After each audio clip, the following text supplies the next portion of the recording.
দর্শক দেখছেন এই মুহূর্তে শাহবাগে শত শত লাখো মানুষের ভিড় এবং জনজট তৈরি হয়েছে। দেখছেন চারপাশ থেকে, ঢাকার চারপাশ থেকে শাহবাগে এসে জড়ো হচ্ছে মানুষ।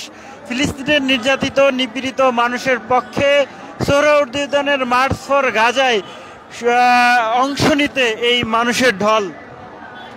এবং আপনাদেরকে যদি শাহবাগের দৃশ্য একটু দেখানোর চেষ্টা করি, অনেকেই আসলে জড়ো হচ্ছেন, সাধারণ জনতা, এবং প্রতিটি মিছিলেই কয়েকশো মানুষ জমায়েত হয়ে একত্রে মিছিল নিয়ে আসছেন। তাদের হাতে স্লোগান, ব্যানার, ফেস্টুন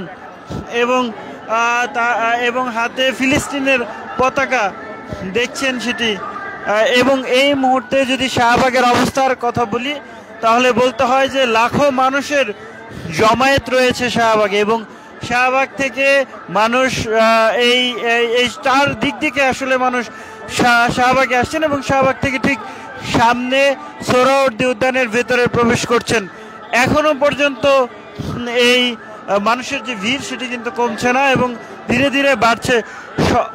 এই কর্মসূচিতে সকাল থেকেই মানুষের ভিড়, এবং আজকে সড়ক, রেলপথ এবং মেট্রো রেলেও এবং চাপ দেখা গেছে যাত্রীদের, এবং দীর্ঘ সেই চাপে অনেকটাই পিষ্ট হয়ে গেছে মেট্রো রেল, এবং মেট্রো রেলের কর্মীরাও আজকে হিমশিম খেয়েছেন, সেটিও আপনাদেরকে দেখানোর চেষ্টা করছি। এবং আপনাদেরকে যদি দেখানোর চেষ্টা করি, এই পাশটাতে দেখছেন যে এখনও মানুষ কিন্তু আসতে শুরু করেছে এই মার্চ ফর গাজা কর্মসূচিতে, এবং তাদের হাতে স্লোগান, তাদের মুখে স্লোগান, ব্যানার, ফেস্টুনে কিন্তু ইসরায়েলি পণ্য বয়কটের ডাক দিচ্ছেন তারা, এবং সেই সাথে নেতানিয়াহুর বিচারের দাবি জানাচ্ছেন তারা, এবং ফিলিস্তিনের নির্যাতিত নিপীড়িত মানুষের পক্ষে দাঁড়ানোর জন্যই এই মার্চ ফর গাজা কর্মসূচিতে অংশ নিতে শাহবাগে আসছেন। শাহবাগ মোড়ে অবস্থান করছি। For more update,